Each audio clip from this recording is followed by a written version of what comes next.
What's up? Got a Twosun. Twosun. Feels kind of heavy and sort of a spinner.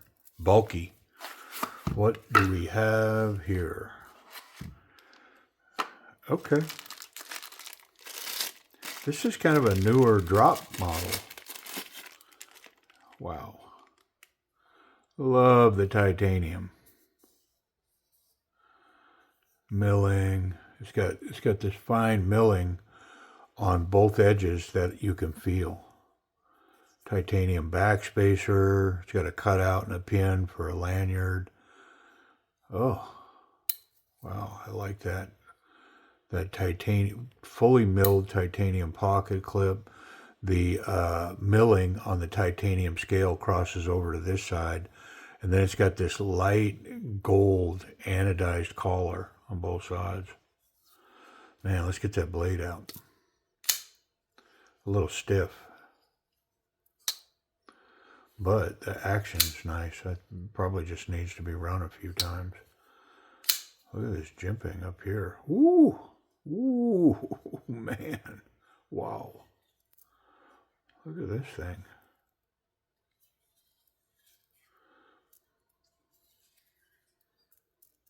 Mm-hmm. All right, let's get rid of the distractions. So this thing's right now, I believe it's coming in a few different versions. It's got this version, then there's kind of a weird anodized pattern, like a drizzle pattern in the titanium. And I think that there's another one that's anodized. I'm not sure. What's the, has this got a model number on it? Yeah, TS121 M390 Wong design. So I believe this is a reissue of an older knife. Maybe some upgraded materials as well. This is an interesting little...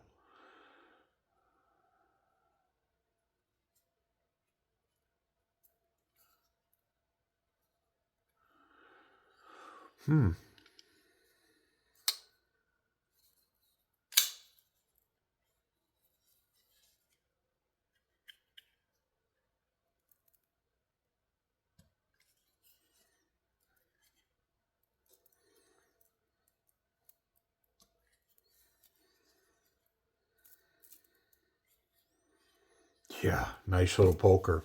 Well, let's get in it. Come on, we're going to check it in. That wasn't super tight, no Loctite on it. Titanium pocket clip, recessed into the titanium. It's got some flat sides. Oh, it's got a locator pin as well. So one screw recessed into titanium, and it's got a detent pin to help locate it. Pretty cool. It's got a steel insert that's double screws holding it down. Don't see that a lot.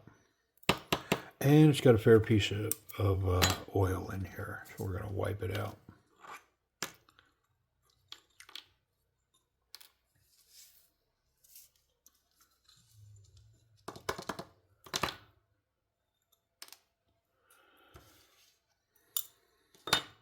All right.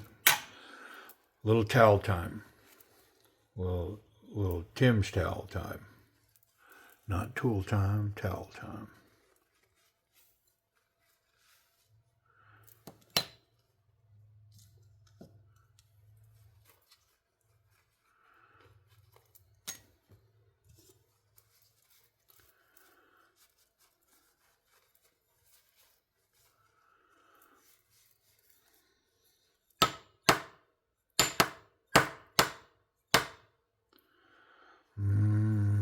I definitely want to try to get that out of there because as much oil is on this piece, there's going to be oil behind there for sure. There it is.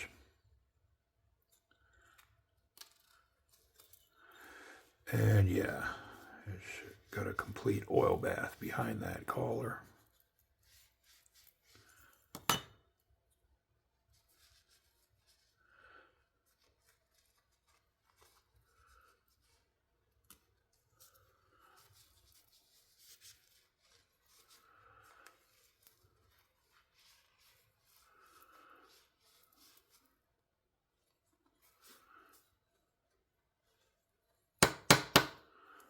Better try to get this one as well.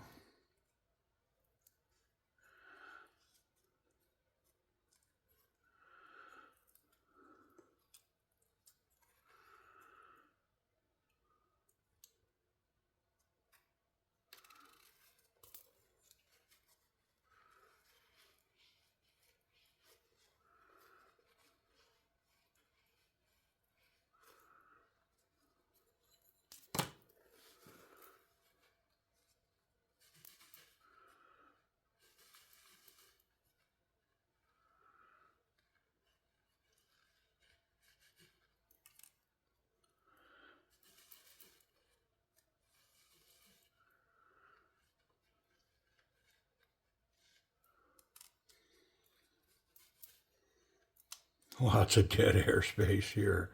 You know, usually when that happens, it's because I'm thinking of other stuff. Yeah, I've got a business deal going right now with my company, and I was thinking about it. Goofy, just sitting here silent. Y'all are just watching me wipe stuff off with a towel. Read goofy, idiot. I need the force. Stay on target. Oh my goodness. Yeah, it's all right. It's all good. Y'all care? Y'all don't care. I mean, I do think that some of y'all really talk about how soothing my voice is. I'm pretty sure that one of y'all recently said that you and your wife watch me at night. I don't know, man. I mean, like Johnny Carson, that was a big joke, man. If you're old enough, you know, Johnny Carson was late night TV, and mom and dads used to go to bed,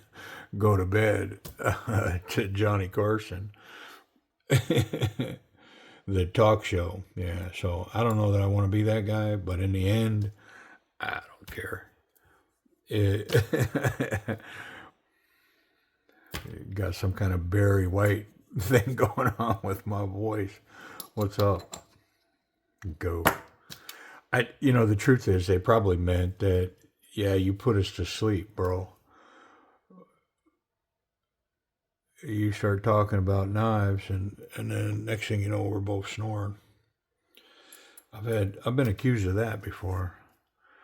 I remember when I started the channel, right away somebody said, "Man, your voice and the tone of it, you should seriously look into. There's companies that put out tapes to help people sleep." I was like, "Oh, okay, thank you, thank you." Hmm. Yeah, that's what I want to hear. I'm starting a YouTube channel, and right away the feedback is, "Yeah, bro, you talk and it makes me sleepy." Uh, oh, yay. But I heard that comment more than once. It was like, "Yeah, man, your voice make me pass straight out." All right. I think I'm a little tight up top here. I'm pretty sure I could have loosened that action up a little bit too, now that I've got it back together.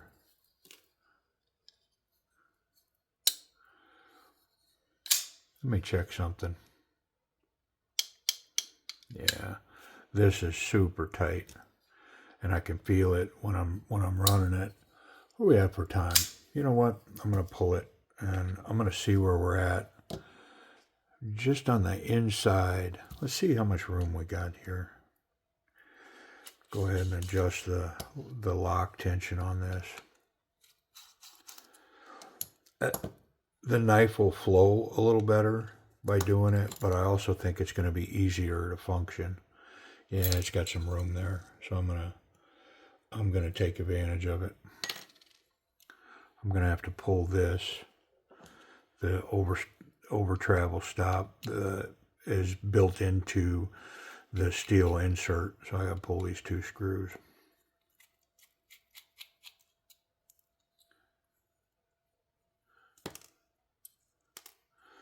Give me a chance to wipe all that oil out of there as well. Okay.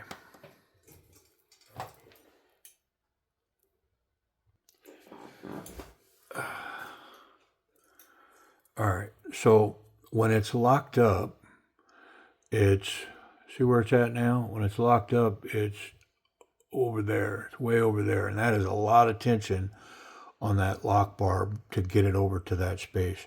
So I'm going to move it to there, from there. It's not a lot, but in the tension world, I think it's a bunch.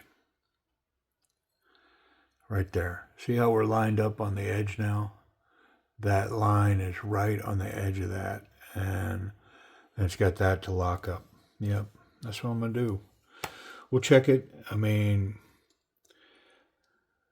there's a chance by doing that I need to wipe that off, that the lock's not going to function, that it'll fail. I've had it happen way more than once, way more than twice. I mean, I've had it happen a fair amount of times. So I won't be shocked if it happens.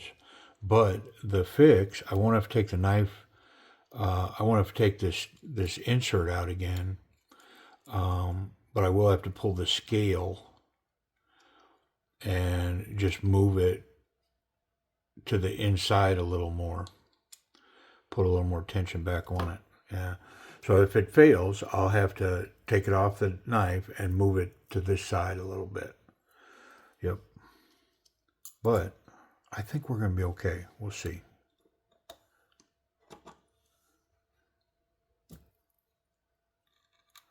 Because there's still a ton of tension on there. I think it's just thick material. And, you know, it always has to do with this cutout, the thickness of the material here, how much flex that's allowed to have.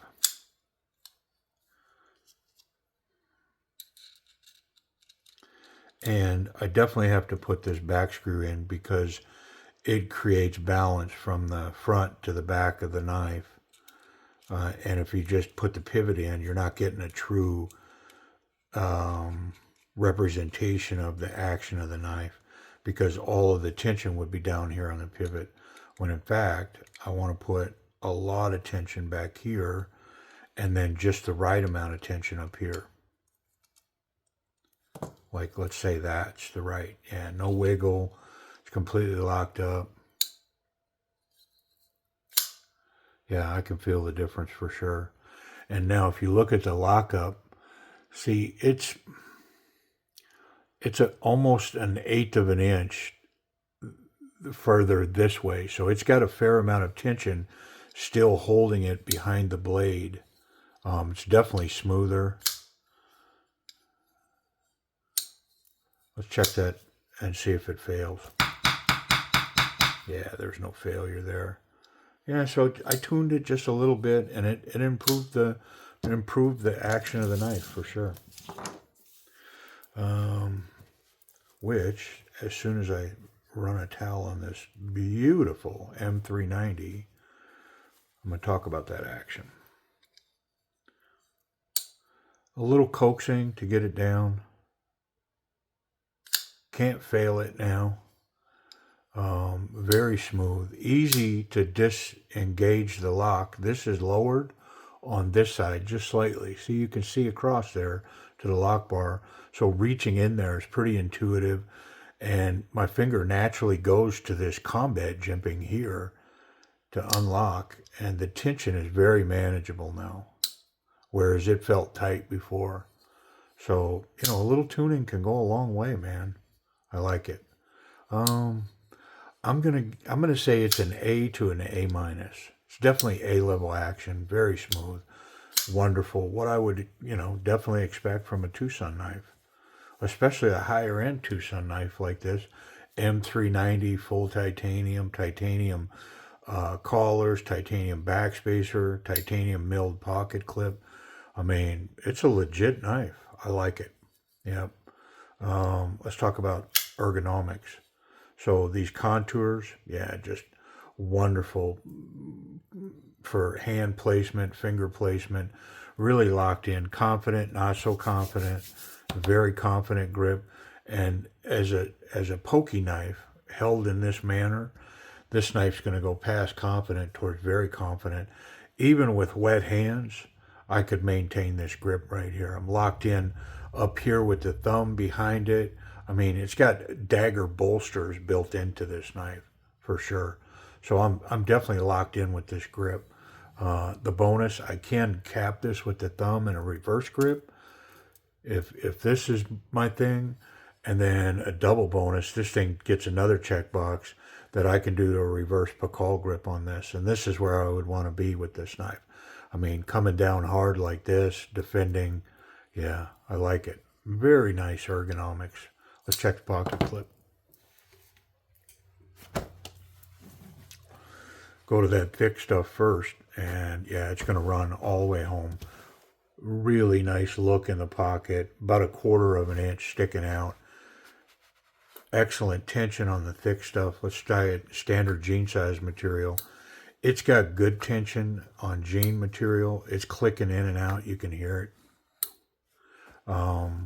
But it almost, to me, I'd want it to have a little more. So if it was my knife and I was going to pocket carry this, I would probably manipulate that. But you hear it pinging coming out of there? Yeah, it's got good tension. But it could take a little more. And with the heft of this knife, I would do it. This is a large knife. This is no small knife. Look at it. You know, look at it across my hand. I mean, we're probably 5 inches on the scale, and then definitely over 3 inches on the blade. It's a biggie. A biggin. What about safety? Yeah, no blade contact through the scales. Thank you. And the tip is nicely recessed down in the knife here. So tip's good, pocket clip is good, and I can handle this knife any way I want, and I'm not going to catch the sharp parts. That M390, it's not a tall blade, flat grind, but let's see. I would expect it to just go through this like butter.